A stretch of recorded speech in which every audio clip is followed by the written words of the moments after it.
வணக்கம் மக்களே. இன்னைக்கு வீடியோவில் நம்ம என்ன பார்க்க போகிறோம்னு பார்த்தீங்கன்னா, வீடியோக்குள்ளே போகிறதுக்கு முன்னாடி இன்னைக்கு வந்து தையர் கடை தொழிலாளர்கள் தினமாங்க. நம்ம டெய்லர்கள் இருக்காங்க பார்த்தீங்களா, அவங்களுக்கு இன்னைக்கு டெய்லர்ஸ் டேவான். நம்ம சப்ஸ்கிரைபர் ஒருத்தவங்க அதை ஸ்டேட்டஸில் வச்சுருந்தாங்க. அவங்களுக்கு வாழ்த்து சொல்லிட்டு இன்னைக்கு நிறைய பெண்கள் வந்து தையர் கலையில் தான் அவங்களுடைய வாழ்வாதாரமே இருக்குது. எல்லா பெண்களுமே வீட்டில் இருந்து தைக்கிறாங்க, கடை வச்சும் தைக்கிறாங்க.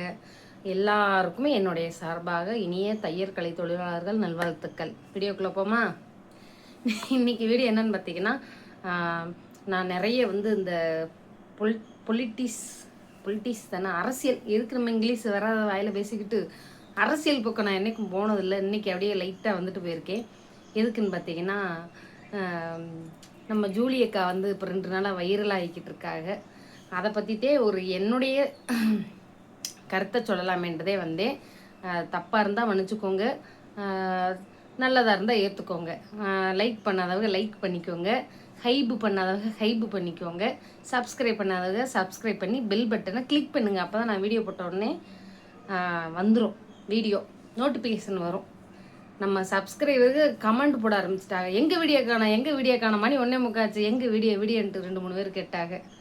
வேறு ஒன்றும் இல்லைங்க, நெட்டு என் மயங்க தீர்த்துக்கிட்டாங்க. காலையிலேயே என் மயன் இன்னைக்கு வெள்ளிக்கிழமைன்னு அங்கிட்ட வீட்டு வேலை பார்த்துக்கிட்டு வெள்ளனையே 5:15 வேலை பார்க்க ஆரம்பிச்சிட்டேன். நான் எழுந்திரிச்சாதான் தர்சிகா பாப்பாவும் கூட எழுந்திரிச்சிருமே. இப்போ எங்கள் வீட்டுக்காரர் என்ன செஞ்சார், ஃபோனில் வரான் பூச்சாண்டி போட்டு பாட்டை போட்டு கொடுத்துட்டாரு. அது பாட்டு போட்டு கொடுக்கலன்னா உட்காந்து அழுகுது. மற்ற நேரம் ஃபோன் கேட்காதுங்க.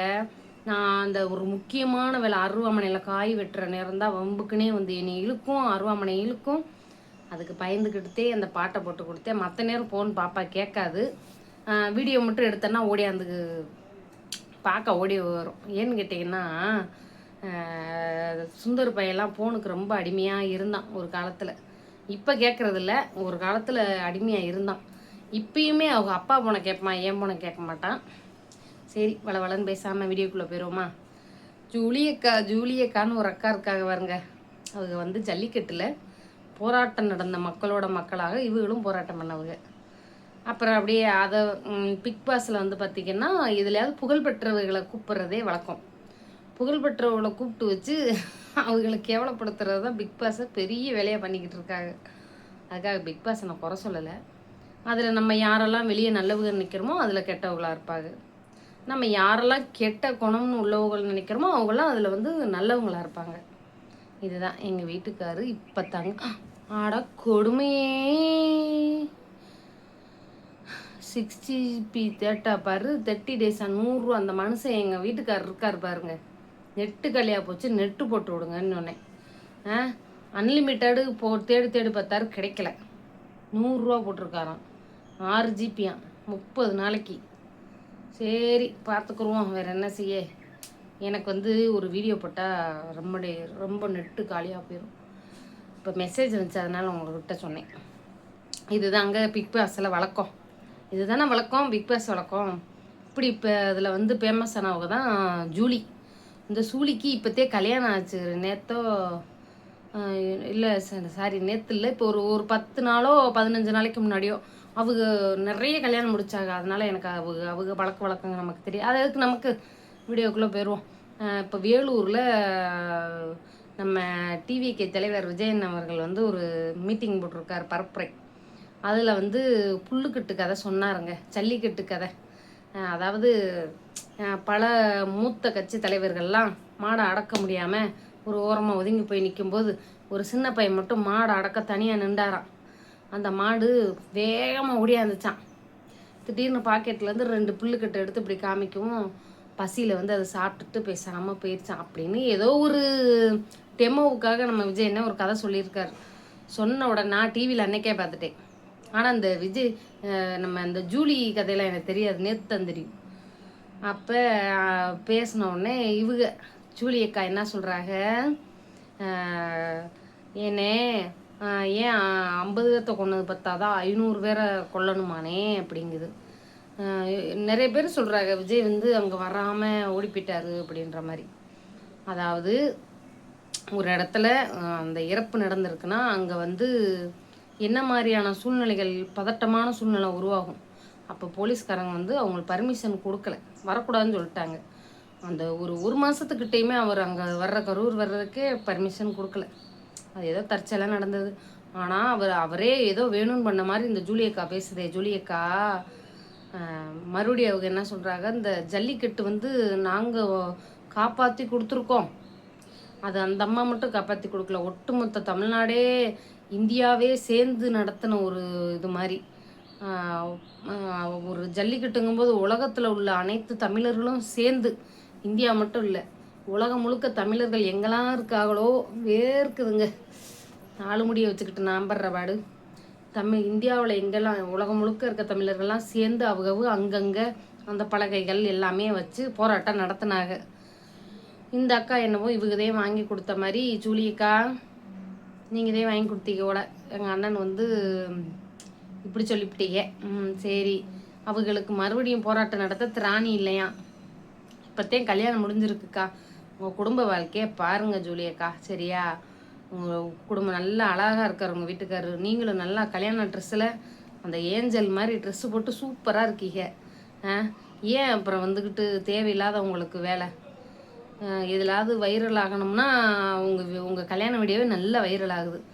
தேவையில்லாமல் சிக்கி சின்ன இப்போ நம்ம உங்களை கமெண்டில் போட்டு கழுவி ஊற்றுறாங்க. எனக்கு பாவமாகவும் இருக்குது ஒரு பக்கம். ஒரு பொம்பளை பிள்ளை இப்படிலாம் பேசிட்டு இப்படிலாம் திட்டுறாங்களேன்ட்டு. சப்பை வாங்கிங்கிறாங்க, கோணம் வாங்கிங்கிறாங்க, உனக்கு இது தேவையாங்கிறாங்க, செருப்படிங்கிறாங்க. இதெல்லாம் உங்கள் வீட்டுக்காரவங்க, உங்கள் வீட்டில் உள்ளவங்க, உங்கள் சொந்தக்காரங்க, உங்கள் அக்கம் பக்கத்தில் உள்ளவங்கெல்லாம் படிப்பாங்களா படிக்க மாட்டாங்களா? கமெண்டுகளை டிவியில் வந்துட்டீங்களேன்னு பெருமையாக நினச்சிக்கிருவாங்களோ ஒரு வேளை இருக்கலாம். ஆனால் இது பெருமைக்குரிய விஷயம் இல்லைங்க. இன்னொன்று வந்து, நீங்கள் இந்த விஷயத்த ஜூலியக்கா இவ்வளோ நேரம் நான் வந்து இது சும்மா சாதாரணமாக பேசுகிறேன். இனிமேல் மக்கள் நீங்கள் வந்து விழிப்புணர்வாக இருக்கணும். இந்த பக்கம் பார்த்தா 5000 ரூபா, இந்த பக்கம் பார்த்தா 10,000 ரூபா, இன்னொரு பக்கம் பார்த்தா மாதம் பெண்கள் என்னது நல்ல பெண்களை என்னமோ பெண்கள் தொகை என்னமோ ஒரு பெண்கள்னு சொன்னாங்க 10,000 ரூபா, இங்கிட்டு 10,000 ரூபாவும் இங்கிட்டு 50,000 ரூபா. நீங்கள் உங்கள் மக்களை வந்து ஏலம் விடுறாங்க. நம்மளுடைய ஓட்டுரிமை வந்து பறிக்கப்படுது இந்த இடத்துல. பெண்களுக்கு எப்போ பாதுகாப்பு வருதோ, யார் ஆட்சிக்கு வந்தாலும் சரி, நம்ம அதாவது போட்டிங்கும்போது 4 பேர் சேர்ந்தாதான் போட்டி, ஒரு ஆள் இருந்தால் அது போட்டி கிடையாது. இவங்க தான் வரணும் அவங்க தான் வரணும்னு கிடையாது, யார் வேணால் வரலாம். ஆனால் யார் ஆட்சிக்கு வந்தாலும் எவனோ வீட்டில் பொண்டாட்டி சரியில்லை புருஷன் சரியில்லைன்னு அடிச்சு சாகிறவங்க சத்துதான் வைங்க. ஆனால் எங்கேயோ பாலியல் வன்கொடுமை நடக்குதுன்னா அது நடக்கிறது. அவன் குணத்தை போய் யார் முதலமைச்சராக வந்தாலும் அவன் குணத்தை மாற்ற முடியுமா சொல்லுங்கள்? புரியுதா நான் சொல்கிறது? இப்போ யாரோ ஒரு பொண்ணே தனியாக இருக்குது, ஒருத்தன் பாலியல் வன்கொடுமை பண்ணிடுறான். ஆனால் அவனுக்கு அது எந்த இடத்துல யார் முதலமைச்சராக இருந்தாலும் அந்த தப்பு அந்த இடத்துல நடந்து தான் தீரும், நடக்கணும்னு விதி இருந்தால். ஆனால் அந்த தப்பு நடக்காமல் இருக்கிறதுக்கு தண்டனைகள் கடுமையாக்கப்பட்டாதான் இந்த மாதிரி தப்புலாம் நடக்காமல் போகும்.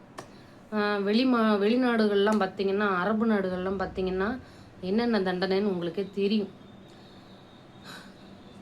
இப்படிலாம் நிறைய இருக்குது. இதெல்லாம் நாங்கள் வந்து யூடியூப்பில் சொல்லக்கூடாது, சொன்னால் கம்யூனிட்டி கைட்லைன்ஸில் போட்டுருவாங்க. அதனால தான் அந்த வார்த்தையை வாயில் சொல்லலை.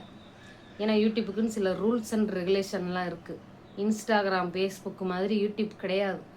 நம்மளை அசிங்கமாக யாராவது திட்டுனாங்களாலும் நம்ம ஒரு கொச்ச சொற்களோ இல்லை ஒரு அவதூறு சொற்களோ இல்லை ஒரு அந்த மாதிரி இந்த மாதிரி சொற்கள்லாம் சொன்னனாலும் யூடியூப்பே அந்த வார்த்தைகளெல்லாம் எடுத்து விட்ரும்.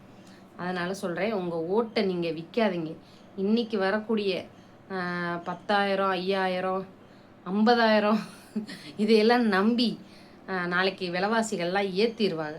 நான் எப்பயுமே யூடியூப் சேனல் வச்சுருக்கவங்களை பற்றி பேசுவேன், என்னையை பற்றி பேசுவேன், நிறைய பேசியிருக்கேன். பெண்களுக்கு அதை பற்றி இதை பற்றிலாம் பேசியிருக்கேன். ஆனால் அரசியல் பற்றி நான் பேச மாட்டேன் ரொம்ப. இன்றைக்கி எனக்கு நேற்று நியூஸ் பார்க்கும்போது என்னால் ரொம்ப கஷ்டமாக போயிடுச்சுங்க. என்ன நம்ம இப்படி ஓட்டுரிமைகளை இப்படி ஏல விடுறாங்களே, இதெல்லாம் கடைசியில் நம்ம தமிழ்நாட்டுடைய கடன் சுமையில் தானே வந்து சேரும். இன்றைக்கி ஒரு பென்சிலு எனக்கு தெரிஞ்சு நான் நடராஜ் பென்சிலு நான் சின்ன பிள்ளையில் 1 ரூபாய்க்கு வாங்கினேன். இப்போ எனக்கு தெரிஞ்சு என் மகன் பள்ளிக்கூடம் போனதுக்கப்புறமே அந்த பென்சில் 4 ரூபா இருந்துச்சு, 5 ரூபா இருந்துச்சு. ஒரு கடையில் 6 ரூபாய்க்கு விற்கிறாங்க, ஒரு கடையில் 7 ரூபாய்க்கு விற்கிறாங்க.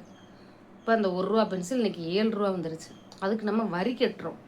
இந்த வரி இல்லாமல் நம்ம சாப்பிட்ற சாப்பாட்டிலேருந்து, அரிசியிலேருந்து, காய்கறியிலேருந்து எல்லாமே இங்கே வரி போட்டு வரி கட்டி வரி கட்டி வரி கட்டி நம்ம காசெல்லாம் எங்கேருந்து வருது? இந்த காசெல்லாம் ஓசியில் கொடுக்குற காசெல்லாம். ஒரு பக்கம் பஸ்ஸு ஃப்ரீங்கிறாங்க, ஆம்பளைக்கும் ஃப்ரீ பொம்பளைக்கும் ஃப்ரீ. பாவம் அந்த கண்டக்டர் வண்டி கிண்டி ஊட எங்கேயாவது போய் காட்டுக்குள்ளே டவுன் பஸ்ஸாக இருந்தால், கிராமத்துக்குள்ளே போகிற பஸ்ஸாக இருந்தால், எங்கேயாவது பஸ்ஸு கிசு பெட்ரோலில் வண்டி கிண்டி நின்று வச்சுன்னா என்னங்க செய்வாங்க? காசுக்கு டீ குடிக்க மனுஷன் என்ன செய்வாங்க சொல்லுங்கள்? எனக்கு தெரியல. இந்த மாதிரிலாம் நம்ம தமிழ்நாட்டோட நிலமை free free free free free எல்லாமே ஃப்ரீ. எவனுமே வீட்டுக்கு வெளியே வேலைக்கு எவனும் போகக்கூடாது. வேலைக்கு போனாங்கன்னா குடியுரிமை ரத்து, ரேஷன் கார்டு, ஓட்டர் ஐடி எல்லாம் பறிக்கப்படும் அப்படின்றவாங்க போல. வர சொல்லிடுவாங்க போல. எப்படிலாம் காலங்கள் மாறுது பாருங்க, பயமாக இருக்குங்க. அதனால் தயவு செஞ்சு இலவசங்களை நம்பாதீங்க. நம்ம உழைச்சாதான் நமக்கு காசு. யார் ஆட்சிக்கு வந்தாலுமே நம்ம உழைச்சாதான். இன்னைக்கு என் வீட்டுக்கார் வேலைக்கு போனால் தான் எனக்கு சோறு. உங்கள் வீட்டில் உள்ள ஒரு மாதம் ஒரு 25 நாள் 26 நாள் வேலை பார்த்தா தான் உங்களுக்கு மாதம் சம்பளம் வரும். சும்மா வீட்டில் இருந்தால் தருவாங்களா சொல்லுங்கள்? தரமாட்டாங்க. யார் அவர் முதலமைச்சர் ஆகிட்டார், நான் வீட்டில் தான் இருப்பேன், எனக்கு அவர் சம்பளம் கொடுத்துருவாருன்னா கொடுப்பாங்களா?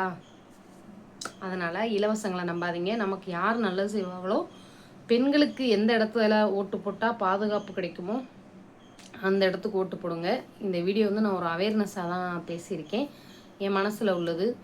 ஏன்னா அந்த மீடியாக்கள் வந்து உங்கள் மனசை வந்து ட்விஸ்ட் பண்ணி விடுவாங்க, ட்ரிகர் பண்ணி விடுவாங்க. பிக் பாஸ் அந்த வார்த்தை ட்ரிகர் பண்ணி விட்டுருவாங்க. ஒரு சேனலில் பார்த்தீங்கன்னா அந்த கட்சியை பற்றி பேசுவாங்க, இன்னொரு சேனலில் இந்த கட்சியை பற்றி பேசுவாங்க.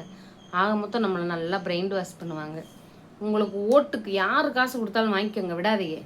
சக்கா எவ்வளோ கொடுக்க நீ? 2000 நீயே வாங்கி வாங்கி வச்சுக்கோங்க. ஆனால் உங்களுக்கு யார் ஆட்சிக்கு வந்தால் பாதுகாப்பு, நமக்கு வரிகள் குறைந்து, நமக்கு எல்லாமே நம்ம விலைவாசி ஏறாமல், நம்ம சம்பாதிச்ச காசு நம்மக்கிட்ட எந்த வரியும் கட்டாமல், தேவையில்லாத வரிகள் கட்டாமல் நம்ம காசு நம்ம கைக்குள்ளே இருக்குன்னு நம்புறீங்களோ அவங்களுக்கு ஓட்டு போடுங்க. இன்னொன்று விஷயம் வந்து, இவங்க இத்தனை வாட்டி இருந்திருக்காங்க, இவங்க இத்தனை வாட்டி ஆட்சியில் இருந்திருக்காங்க, என்ன மாறி இருக்கு, ஒன்றும் மாறல அப்படின்னு நினச்சிங்கன்னா புதுசாக வர்றவங்களுக்கு வாய்ப்பு கொடுங்க. இதில் நான் யாருக்குமே சப்போர்ட் பண்ணலை. அவங்க மனசுக்குள்ளே இருக்கிறத யாருக்கு ஓட்டு போடணும்னு நினைக்கிறவங்களோ அவங்க பிடிச்சமானவங்களை கமெண்டில் சொல்லுங்கள். நான் வேற சொல்ல மாட்டேன். ஏன்னா இது வந்து தனிப்பட்ட சுதந்திர உரிமை இல்லையா? நான் சொல்ல மாட்டேன். உங்களுக்கு யாரை பிடிக்குங்கிறத கமெண்டில் சொல்லுங்கள். பாய்.